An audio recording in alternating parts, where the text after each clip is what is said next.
ನಮಸ್ಕಾರ ಸ್ನೇಹಿತರೆ, V commerce ಕ್ಲಾಸಸ್ಗೆ ತಮ್ಮೆಲ್ಲರಿಗೂ ಪ್ರೀತಿಪೂರ್ವಕವಾದಂತಹ ಸ್ವಾಗತವನ್ನು ಬಯಸ್ತಾ ಈ ಹಿಂದಿನ ವಿಡಿಯೋದಲ್ಲಿ assessment of firms and return filing of ITR ಸಬ್ಜೆಕ್ಟ್ಗೆ ಸಂಬಂಧಪಟ್ಟಂತೆ ಡೆಪ್ರಿಸಿಯೇಷನ್ ಅನ್ನುವಂಥ ಚಾಪ್ಟ್ರಲ್ಲಿ ಥೆರಾಟಿಕಲ್ ಕಾನ್ಸೆಪ್ಟನ್ನು ನಾವು ಸ್ಟಡಿ ಮಾಡಿದ್ವಿ.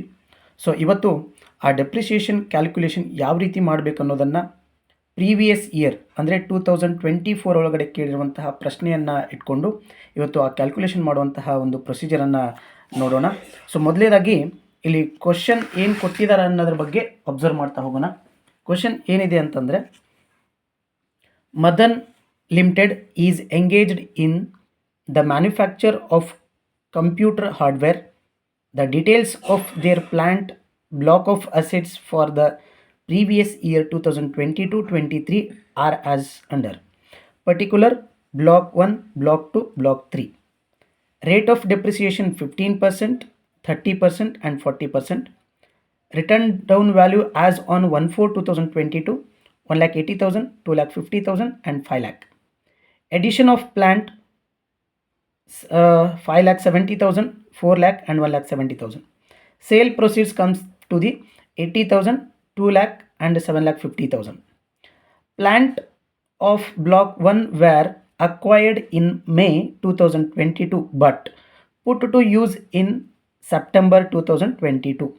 However, plant of block 2 were put to use only in March 2023.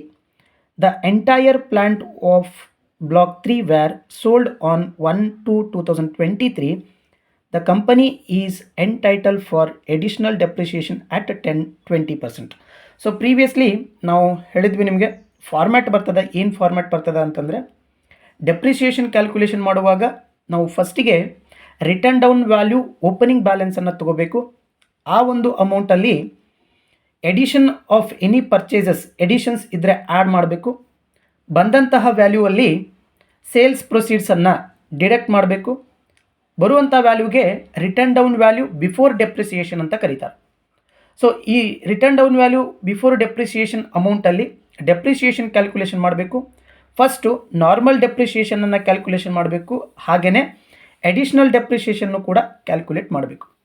So normal depreciation as well as additional depreciation calculation ಮಾಡುವಾಗ whether the asset is used more than 180 days or less than 180 days ಅನ್ನು observe ಮಾಡಬೇಕು. Why? Because suppose more than 180 days ಇದ್ದರೆ full ಅಮೌಂಟನ್ನು ಅಂದರೆ full depreciation calculation ಮಾಡಬೇಕು. Suppose less than 180 days use ಮಾಡಿದರೆ half of the depreciation calculation ಮಾಡಬೇಕು ಅನ್ನುವಂಥ ಒಂದು ಪ್ರೊಸೀಜರನ್ನು ಹೇಳಿದ್ದೆ. ಆ ಒಂದು ಅಪ್ಲಿಕೇಶನನ್ನು ತಗೊಂಡು ಫಸ್ಟಿಗೆ ಇವಾಗ ನಾವು ಡೆಪ್ರಿಸಿಯೇಷನ್ ಕ್ಯಾಲ್ಕುಲೇಷನ್ ಮಾಡಲಿಕ್ಕೆ ಒಂದು ಫಾರ್ಮ್ಯಾಟ್ ಅದ. ಏನಿದೆ ಅಂತಂದರೆ, calculation of depreciation under return down value method, particulars, return down value, depreciation.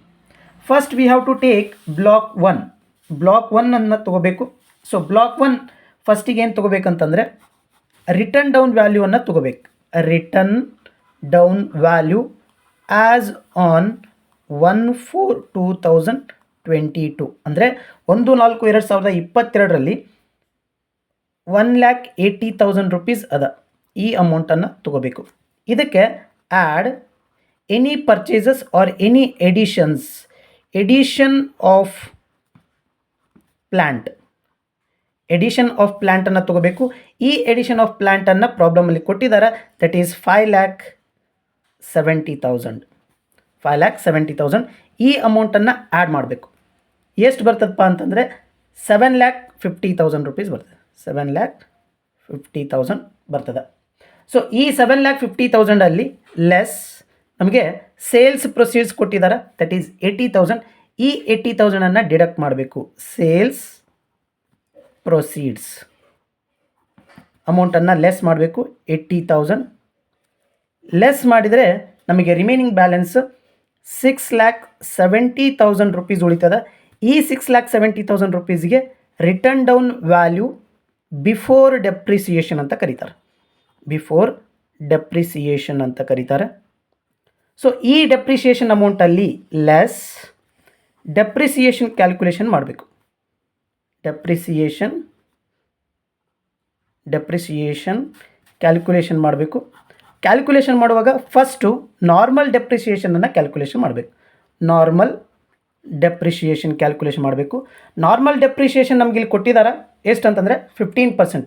ಈ 15%ಅನ್ನು ರಿಟರ್ನ್ ಡೌನ್ ವ್ಯಾಲ್ಯೂ ಏನಿರ್ತದ ಇದ್ರ ಮೇಲೆ ಕ್ಯಾಲ್ಕುಲೇಷನ್ ಮಾಡಬೇಕು. That is 6,70,000 into 15 divided by 100. ಇದರ ಅಮೌಂಟ್ ಎಷ್ಟು ಬರ್ತದೆ ಅಂತಂದರೆ 1,05,00,000 ರೂಪೀಸ್ ಬರ್ತದೆ. ಅಗೇನ್ ಇದೇ ಅಮೌಂಟನ್ನು ಡೆಪ್ರಿಷಿಯೇಷನ್ ಕಾಲಮ್ ಒಳಗೂ ಕೂಡ ಬರ್ಕೋಬೇಕು. ನೆಕ್ಸ್ಟ್ ಸೆಕೆಂಡ್ ಒನ್ ಎಡಿಷನಲ್ ಡೆಪ್ರಿಷಿಯೇಷನನ್ನು ಕೇಳಿದ್ದಾರೆ. ಎಡಿಷನಲ್ ಡೆಪ್ರಿಷಿಯೇಷನನ್ನು ಕೇಳಿದ್ದಾರೆ. So before going to calculate the before depreciation amount, first ನಾವಿಲ್ಲಿ ಯಾವಾಗ ಸೇಲ್ ಆಗ್ತಿದೆ ಅಥವಾ ಯಾವಾಗ ಪರ್ಚೇಸ್ ಆಗಿದೆ ಅನ್ನೋದನ್ನು ನೋಡೋದಾದರೆ, ಫಸ್ಟಿಗೆ ಬ್ಲಾಕ್ 1 ಏನು ಮಾಡ್ತಾರೆ, ಅವರು ಮೇ ಒಳಗಡೆ ಪರ್ಚೇಸ್ ಮಾಡಿದ್ದಾರೆ, ಆದರೆ ಅದನ್ನು ಸೆಪ್ಟೆಂಬರಲ್ಲಿ ಯೂಸ್ ಮಾಡ್ತಿದ್ದಾರೆ. ಹಾಗಿದ್ರೆ ಮೇ ಟು ಸೆಪ್ಟೆಂಬರ್ ಅದು ಯೂಸ್ ಆಗಲ್ಲ. ಸೆಪ್ಟೆಂಬರಿಂದ ಮಾರ್ಚ್ 31 ಅಂತಂದರೆ ಸೆಪ್ಟೆಂಬರ್, ಅಕ್ಟೋಬರ್, ನವೆಂಬರ್, ಡಿಸೆಂಬರ್, ಜನವರಿ, ಫೆಬ್ರವರಿ, ಮಾರ್ಚ್ 7 ಮಂತ್ ಆಯಿತು. 7 ಮಂತ್ ಅಂತಂದರೆ ಅಲ್ಲಿ ಮೋರ್ ದ್ಯಾನ್ 180 ಡೇಸ್ ಬರ್ತದೆ, ಪ್ರಾಬಬಿಲಿ 10 ಡೇಸ್ ಆಗ್ತದೆ. ಸೊ ಮೋರ್ ದ್ಯಾನ್ 180 ಡೇಸ್ ಇರೋದ್ರಿಂದ ಫುಲ್ ಅಮೌಂಟ್ ಡೆಪ್ರಿಸಿಯೇಷನನ್ನು ಕ್ಯಾಲ್ಕುಲೇಷನ್ ಮಾಡಬೇಕು. ಹಾಗಾಗಿ ಆ ಫುಲ್ ಅಮೌಂಟನ್ನು ಕ್ಯಾಲ್ಕುಲೇಷನ್ ಮಾಡಿದ್ದೀವಿ. ನೆಕ್ಸ್ಟ್ ಎಡಿಷನಲ್ ಡೆಪ್ರಿಸಿಯೇಷನ್ ಯಾವುದ್ರ ಮೇಲೆ ಕ್ಯಾಲ್ಕುಲೇಷನ್ ಮಾಡಬೇಕಂತಂದರೆ, ಎಡಿಷನಲ್ ಪರ್ಚೇಸ್ ಏನು ಮಾಡಿರ್ತಾರ 5,70,000 ರೂಪೀಸ್, ಇದರ ಮೇಲೆ ನಾವು 20%ಅನ್ನು ಕ್ಯಾಲ್ಕುಲೇಷನ್ ಮಾಡಬೇಕು. 5,70,000 ಇಂಟು 20 ಡಿವೈಡೆಡ್ ಬೈ 100. ಸೊ ಇದರ ಅಮೌಂಟು 1,11,000 ಆಗ್ತದೆ. ದಟ್ ಮೀನ್ಸ್ 5,70,000 ಇಂಟು 20% ಅಂದರೆ 1,14,000 ಆಗ್ತದೆ. 1,14,000 ಇದನ್ನು ಔಟರ್ ಕಾಲಮ್ ಕೂಡ ಬರ್ಕೋಬೇಕು ಡೆಪ್ರಿಷಿಯೇಷನ್ ಕಾಲಮಲ್ಲಿ. ಟೋಟಲ್ ಮಾಡಬೇಕು. ಅದ್ರ ಬದಲಾಗಿ 6,70,000 ಮೈನಸ್ 1,05,000 ಮೈನಸ್ 1,14,000 ಡಿಡಕ್ಟ್ ಮಾಡಿದರೆ 4,55,500 is the return down value as on 31st March 2023. End of the day ಅದು ಡೆಪ್ರಿಷಿಯೇಷನ್ ಉಳಿಯುವಂತಹ ಅಮೌಂಟು. ಸೊ ಇದು ಬ್ಲಾಕ್ 1 ಆಯಿತು. ನೆಕ್ಸ್ಟ್ ಬ್ಲಾಕ್ 2 ತೊಗೋಬೇಕು. ಬ್ಲಾಕ್ 2 ಕ್ಯಾಲ್ಕುಲೇಷನ್ ಮಾಡಬೇಕು. ಸೇಮ್ ಆ್ಯಸ್ ಇಟ್ ಈಸ್ ಏನು ಕ್ಯಾಲ್ಕುಲೇಷನ್ ಮಾಡ್ಕೊಂಡಿದ್ದೀವಿ ಅದೇ ಪ್ರೊಸೀಜರನ್ನು ಅಪ್ಲೈ ಮಾಡ್ತಾ ಹೋಗಬೇಕು.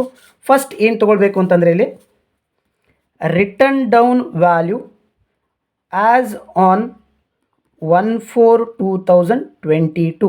ಬ್ಲಾಕ್ 2 ಎಷ್ಟಿದೆ ಅನ್ನೋದನ್ನು ನಾವು ಕ್ಯಾಲ್ಕುಲೇಷನ್ನಲ್ಲಿ ಅಥವಾ ಕ್ವಶನಲ್ಲಿ ಕೊಟ್ಟಿರ್ತಾರೆ, ಅದನ್ನು ತೊಗೊಳ್ಬೇಕು. That is 2,50,000. 2,50,000. ಸೊ ಇದಕ್ಕೆ ಏನು ಆ್ಯಡ್ ಮಾಡಬೇಕ್ರಿ, ನಾವಿಲ್ಲಿ ಎಡಿಷನ್ಸನ್ನು ಆ್ಯಡ್ ಮಾಡಬೇಕು. ಎಡಿಷನ್ಸನ್ನು ಆ್ಯಡ್ ಮಾಡಬೇಕು. ಎಡಿಷನ್ ಆಫ್ ಅ ಪ್ಲ್ಯಾಂಟ್ ಕೊಟ್ಟಿದ್ದಾರೆ, ದಟ್ ಈಸ್ 4 lakh. ಇದನ್ನು ಟೋಟಲ್ ಮಾಡಿದರೆ 6,50,000 ರೂಪೀಸ್ ಬರ್ತದೆ. ಸೊ ಈ ಅಮೌಂಟಲ್ಲಿ ಏನು ಲೆಸ್ ಮಾಡಬೇಕು ಅಂತಂದರೆ ನಾವು ಲೆಸ್ ಸೇಲ್ಸ್ ಪ್ರೊಸೀಡ್ಸನ್ನು ಲೆಸ್ ಮಾಡಬೇಕು. ಸೇಲ್ಸ್ ಪ್ರೊಸೀಡ್ಸ್ ಕೊಟ್ಟಿದ್ದಾರೆ, that is 2 lakh.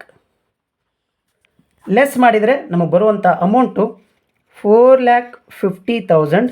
It is the return down value before depreciation.